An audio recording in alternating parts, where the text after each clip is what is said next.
kadang orang itu nggak sadar ya, Mas Helmi ya, misalnya dia merasa saya ini emang apa yang saya alami saat ini ya emang sudah normal gitu.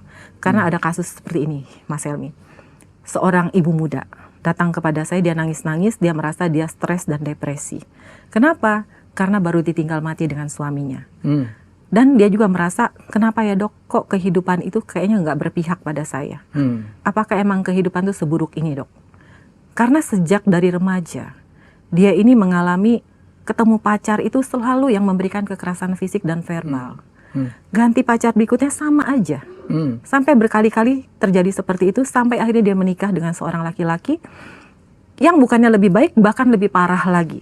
Sampai terlibat dalam narkoba dan akhirnya dipenjara. Suaminya? Suaminya. Sehingga dia merasa, bisa nggak sih dok? Akhirnya kan suaminya meninggal kan, dipenjara karena bunuh diri.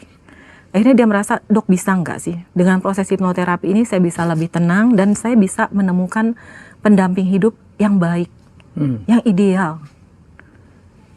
Kita cari dong akar masalahnya. Ternyata apa? Saat masih kecil, ibu muda ini sering mendapatkan kekerasan fisik dari papanya. Kekerasan yang luar biasa. Dia juga sering melihat papanya pukul mamanya, seperti itu pertengkaran-pertengkaran. Dan tidak hanya dari papanya yang dia lihat. Tapi keluarga-keluarga papanya, ya semua begitu yang dia lihat, yang dia tahu. Jadi bagi dia, di pikiran dia, oh laki-laki kan emang begitu dok. Semuanya jahat.